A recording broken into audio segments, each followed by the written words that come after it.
जी बिस्मिल्लाहिर्रहमानिर्रहीम अस्सलामु अलैकुम वरहमतुल्लाह। अज फिर असी जी अजीम सन्यासी साहब के डेरे ते आए हैं। तो अज एक गंधक का तेल बयान करनगे जिहड़ा उत्ते भी तेल रवेगा तो थल्ले भी तेल रवेगा इंशाअल्लाह। इन्हां दे हत्थ दा कीता अमल है, इन्हां दी ज़बानी सुनने हैं। बिस्मिल्लाहिर्रहमानिर्रहीम। लो जी मेरे सब दोस्तों भरावां नूं अस्सलाम अलैकुम। मेरे भरावो जिन्ने भी मेरे कीमियागर भरा ने छोटे मोटे, कोई मेरे वर्गे, कोई मेरे तो वाला उस्ताद आदमी, सारे सुनिया जो कोई साड़ी भी रहनमाई कर रहा जे, असीं तुहानूं गल दसने आ। जनाबे जी 1 किलो तुसां गंधक ले लैनी, उन्होंने बरीक खरल कर लेना, इनू बाटी दे विच पा लेना ते एक वड्डा दबड़ा लैना जिहदा रेत जंतर करना बाटी विच आ जा। वो बाटी दे विच पा के 1 किलो सरों का तेल उत्ते पा देना। इनू जनाबे जी पकांदिया रहना, ज्यों ही सरों का तेल घटे अगला किलो पा लेना।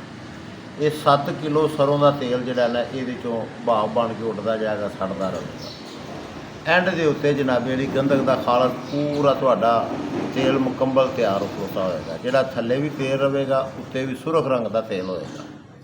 मेरे कोल तो भाई उन्हें कुछ नहीं किया, जारी नहीं होया। जे कोई भरा कर सकता है इनू जारी, मेरी भी रहनमाई करे जे तो तुहाडी भी अल्लाह रहनमाई करे। ए जनाबे अली ये मेरे हत्थ का कीता जे, मैं उन्होंने दे जनाबे अली, उन्हें आख्या जी सानू कोई पता नहीं, किसी को पा दे, किसी को 100 ग्राम दे, तो ये कुछ नहीं बन सकिया। जे तुहाडे कोल किसी कोल उस्ताद कोल राह है तो वह जनाबे अली सानू भी दसे, असीं ते ताले भी लमा जनाब प्रैक्टिकल वाले जिन्हें हथीं कीता तो ये इंशाअल्लाह करोगे तो बिल्कुल इनू अग नहीं लगनी चाहिए। गंधक का विच ही पिघल पिघल के तेल बनेगा इंशाअल्लाह, मुकम्मल इंज ही होएगा जिवें मैं तुहानूं दस्सिआ। अच्छा जी जनाबे वाली मेरा टैलीफोन नंबर है 0303 45 30 544। मोहम्मद अजीम मेरा नाम है। मेरे भरावो जोड़ा भी बना लगेगा बेशक जो मर्जी मैं फोन करके पूछ सकता।